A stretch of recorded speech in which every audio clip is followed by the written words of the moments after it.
Армысыздар қазақ елі. Бүгінгі тақырыбымыз Наурыз мейрамы туралы қызықты деректер болмақ. Жыл басы Наурыз жаңа жылдың басы.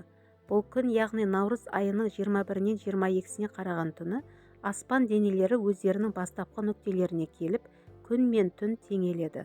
Сондықтан халық санасында ол әз наурыз деп аталады. Бұл күн сонымен қатар жуанның жіңішкеріп, жіңішкенің үзілер шағы. Осы күннен бастап жаңа жыл басталады. Адамның аузы аққа, малдың аузы көкке тие бастайды. Көне мереке.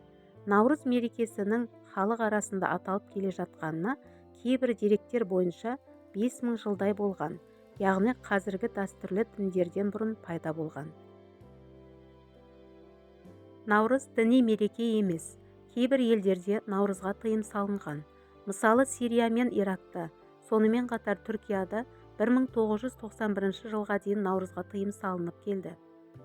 Наурыз ұлыстың ұлы күні. Егер шығыс елдерінде бұған дейін соғыстар, қарулы қақтығыстар болып келсе, бұл күні олар тоқтайтын болған. Сонымен қатар адамдар бұрынғы өкпе наздарын ұмытып, бұл күні бір-бірімен татуласады. Бар жақсыны киіп, бір-біріне қонаққа барады.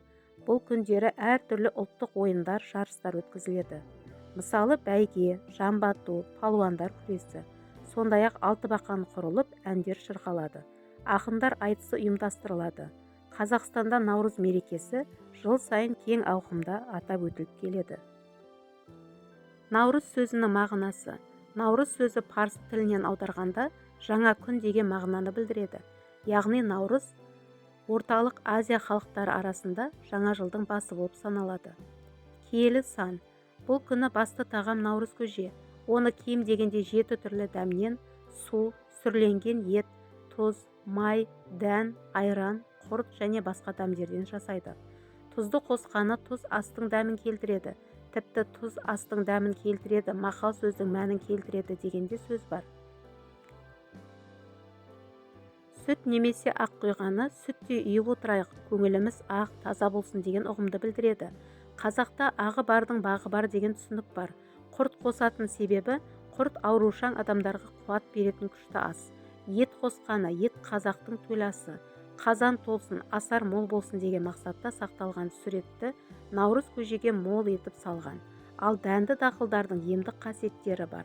Бұл күні барлық адам наурыз көжені тойып ішулері керек. Тойып ішкен адам жыл бойы тоқ жүреді, дені сау болады. Отбасында береке бірлік орнайды деген сенім бар. Орта Азияның кейбір елдерінде, мысалы Өзбекстан мен Тәжікстанда бұл күндері сүмәләк деп аталатын тамақ жасалады. Бұл күні кем дегенде 7 үйге кіріп дәм татқан абзал. Қыдыр ата, мерекенің рухани бейнесі. 22 наурызға қараған түні бүкіл халық оның келуін күтеді. Бұл түнді Қыдыр түні деп атайды.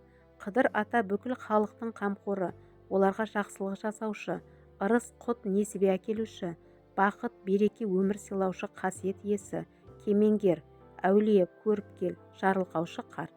Ол ұлыстың ұлы күнінде әр елге келіп, әр шаңыраққа соғып бата береді деген сенім бар. Сондықтан әр үй Қыдыр атаның жолын күтіп, өздерінің жанын да, тәнін де, киер киім ыдысы мен бұйымдарын да таза ұстауға тырысады. Үйдің іші сыртын, қора-қопсыны тазартып, ағаш егіп өсімдікке су құяды. Мұсылман қауымы мұндай үйге Қыдыр ата түнеп немесе бата беріп кетеді деп түсінген. Қыдыр қонған, Қыдыр дарыған деген сөздер осындайдан шыққан.